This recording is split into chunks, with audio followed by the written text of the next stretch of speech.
Hai, gimana kabar semuanya? Apakah sudah ada notif dari teman ngajakin mabar?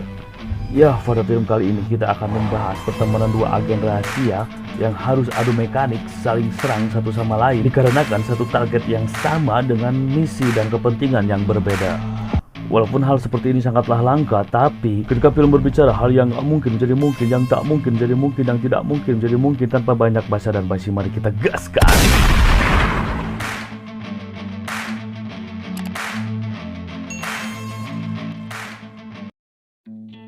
Film diawali dengan memperlihatkan suasana kafe tongkrongan, di mana di sana terdapat dua agen rahasia yang sedang kopdar. Ya, ini adalah agen senior bernama Peter, dan ini juniornya bernama Mason, di mana Peter menceramahi Mason agar tidak berpacaran dan mempermainkan wanita karena wanita bukanlah mainan, dan semua itu akan membahayakan misi dan keselamatan wanita itu. Selanjutnya memperlihatkan mereka sedang di dalam mobil, di mana mereka mendapatkan misi pengawalan seorang dubes. Ya, dubes akan mendatangi undangan acara syukuran yang disinyalir dalam acara itu terdapat pembunuh bayaran yang mengintainya.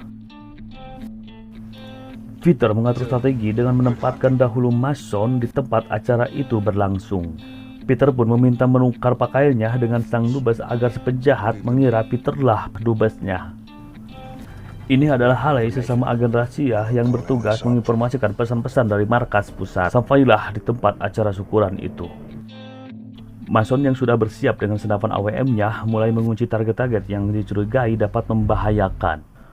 Peter pun mulai keluar dari mobil dan benar saja terlihat seorang pria dengan gerak-gerik mencurigakan.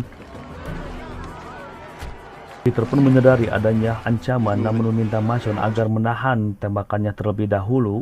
Mason yang kebingungan melihat si penjahat yang menembakkan beberapa tembakan kepada arah Peter dan dia pun mengambil sikap. Ya, si penjahat pun ambruk, namun naasnya di sana terdapat warga sipil yang menjadi korban. 5 tahun berlalu dari kejadian itu, di mana sekarang Peter sudah pensiun atau gantung pistol. Tak lama kemudian datanglah Haley, partner dahulu semasih dia di CIA. Haley pun mulai percakapan bersama Peter, di mana sekarang Haley sedang menangani kasus yang bernama Fedorov. Fedorov adalah orang yang akan mencalonkan menjadi presiden di Rusia.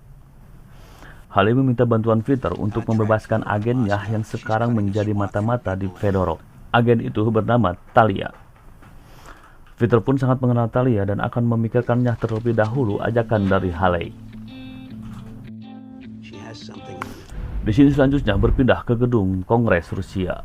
Di sana terlihat Talia dan Fedorov yang akan menghadiri program kampanyenya. Fedorov pun menjadi pemantauan para agen CIA yang sudah bersiap di luar.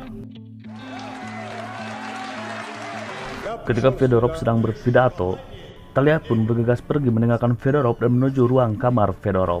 Di sana Talia membobol berangkas rahasia Fedorov. Dengan cepat Talia mengeluarkan dan membuka isi berangkas tersebut. Terdapat foto-foto bukti kejahatan Fedorov di masa lalu. Talia memotret semua foto-foto bukti kejahatan Fedorov tersebut.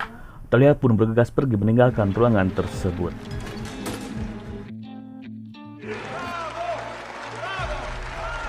Sesampainya di ruangannya, Fedorov merasakan ada yang aneh dengan berangkasnya. Dan benar saja dia tersadar bahwa ada seseorang yang membobol berangkasnya. Tanpa banyak lama, Fedorov pun menyuruh anak buahnya untuk menangkap Talia. Di kantor pusat CIA, Haley memantau pergerakan Talia yang sudah keluar dari gedung dengan menggunakan drone-nya. Tak lama kemudian, dari kepala staf kepresidenan yang bernama Ferry menghubungi markas CIA. Dia pun mengatakan jika kondisi sekarang, Talia yang sudah mempunyai bukti-bukti kejahatan Fedorov, maka akan banyak agen-agen rahasia yang lainnya yang memburu Talia. Tak lama berselang, Talia pun diketahui anak buahnya dari Fedorov. Aksi ugal-ugalan di jalan pun terjadi. Ketika mobil Talia yang sudah mempepet anak buahnya Fedorov, Talia pun bergegas keluar, berlari, namun anak buah Fedorov terus mengejarnya dan...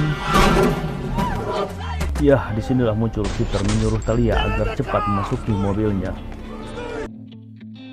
Di markas CIA yang memantau Talia tidak mengetahui siapa yang menyelamatkan dan membawa Talia. Ferry pun menginstruksikan agar tim CIA membunuh Talia secepatnya sebelum Talia membocorkan rahasianya kepada orang yang bersamanya di mobil. No, Perry, you can't.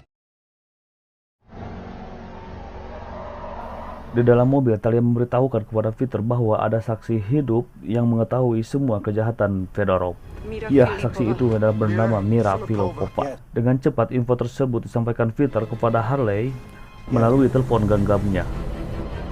Harley pun memberitahukan kepada Peter untuk berhati-hati karena sekarang agen CIA akan mengincarnya dan membunuh mereka berdua.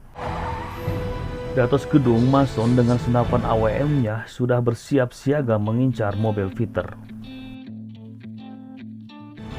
Dengan skill snipernya, Mason pun mulai menembak dan mengenai Talia. Dengan keadaan tak berdaya, Talia pun memberikan ponselnya kepada Peter, di mana di dalam ponsel tersebut terdapat foto-foto kejahatan dari Fedorov. Tak lama kemudian, Talia pun tewas. Setelah membunuh targetnya, Mason pun pergi bersama tim komplitnya. Ya, Mason dan rekannya langsung diserang Peter, dan semuanya tewas, terkecuali Mason yang berhasil meloloskan diri melewati pintu belakang mobil. Peter dan Mason pun bertemu berhadapan dengan saling menodongkan senjatanya. Peter yang tak tega untuk membunuh junior tersayangnya, di sisi lain Mason pun sangat menghormati senior sekaligus mentornya. Akhirnya mereka pun menurunkan senjatanya dan saling membalikkan badan berjalan berlawanan arah.